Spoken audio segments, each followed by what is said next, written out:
മുഖ്യമന്ത്രിയുടെ രാജി ആവശ്യപ്പെട്ട ക്ലിഫ് ഹൌസിലേക്ക് യൂത്ത് ലീഗ് നടത്തിയ പ്രതിഷേധ മാർച്ചിൽ സംഘർഷം. പോലീസ് നേരെ പ്രവർത്തകർ കല്ലെറിഞ്ഞു. പോലീസ് ജലപീരങ്കി പ്രയോഗിച്ചു. അവിടെ നിന്നുള്ള ദൃശ്യങ്ങളിലേക്ക് തത്സമയം.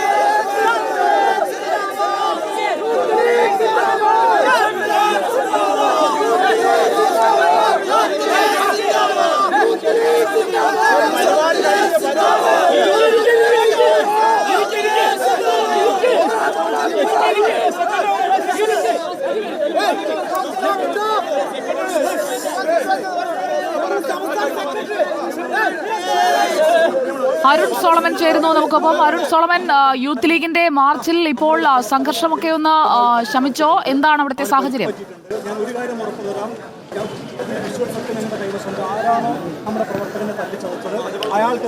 സുജയ, 11:30 യൂത്ത് ലീഗ് ക്ലിഫ് ഹൗസിലേക്കുള്ള മാർച്ച് ആരംഭിച്ചത്. എന്തായാലും 3 തവണ ജലപീരങ്കി പ്രയോഗിച്ചിരുന്ന പോലീസ് വലിയ തോതിലുള്ള ഒരു പ്രവർത്തകരാണ് ഈ ക്ലിഫ് ഹൗസിലേക്ക് എത്തിച്ചേർന്നിരുന്നത്. പച്ചക്കടലായി തന്നെ ക്ലിഫ് ഹൗസ് മാറിയെന്ന് തന്നെ പറയാം. അതിനായി വലിയൊരു സുരക്ഷ തന്നെ പോലീസ് ഒരുക്കിയിരുന്നു. ഇപ്പോൾ എന്തായാലും പ്രവർത്തകർ എന്തായാലും ഈ ബാരിക്കേഡിൽ നിന്നും പിരിഞ്ഞു പോയിട്ടുണ്ട് എന്നുള്ളത് തന്നെയാണ് നമുക്ക് ദൃശ്യങ്ങളിൽ നിന്നും മാറിയത്.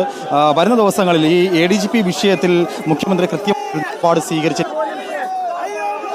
ങ്ങളിലേക്ക് മുന്നോട്ട് പോകും എന്നടക്കം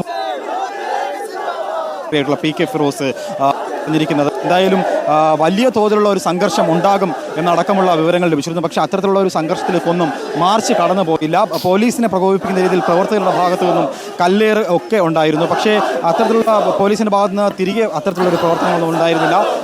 വളരെ സമാധാനപരമായി തന്നെ പോലീസ് ഈ സമരത്തിൽ ഇടപെടൽ നടത്തിയിട്ടുണ്ട്. എന്തായാലും ജലപീരങ്കി 3 തവണ പ്രയോഗിക്കുന്നുണ്ടായിരുന്നു. ഇതിൽ ഉദ്ഘാടനം ചെയ്ത് സംസാരിച്ച PK ഫിറോസ് എടുത്തു ചൂണ്ടിക്കാണിച്ച പ്രധാനപ്പെട്ട ഒരു കാര്യമുണ്ട്. ADGPയുടെ വിഷയത്തിൽ അൻവർ ഉയർത്തിയ ആരോപണങ്ങളൊന്നും അല്ല പ്രധാനപ്പെട്ടത്. ഇതിൽ സ്വന്തം മകൾക്ക് വേണ്ടി തൃശ്ശൂരിനെ പണയപ്പെടുത്തിയ മുഖ്യമന്ത്രി രാജിവെക്കണമെന്നടക്കമുള്ള കാര്യങ്ങളെ ചൂണ്ടിക്കാണിച്ചുകൊണ്ട് വലിയ തോതിൽ മുഖ്യമന്ത്രിക്കെതിരെ വലിയ ആരോപണമാണ് മുസ്ലിം ലീഗ് ഉയർത്തിയിരിക്കുന്നത്. മറ്റൊരു പ്രധാനപ്പെട്ട കാര്യം, RSSന് വേണ്ടി പിണറായി വിജയൻ നാവ് പണയപ്പെടുത്തിയിരിക്കുന്നു.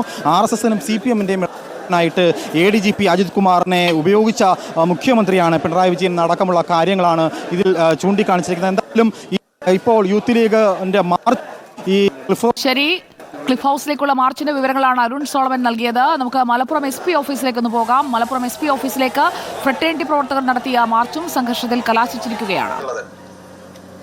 കേരളത്തിലെ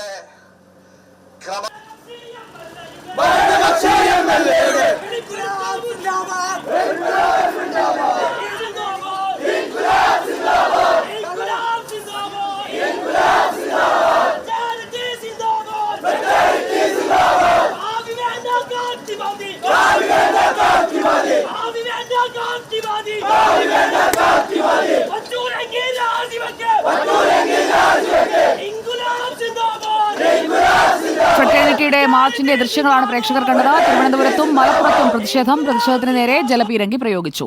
മറ്റൊരു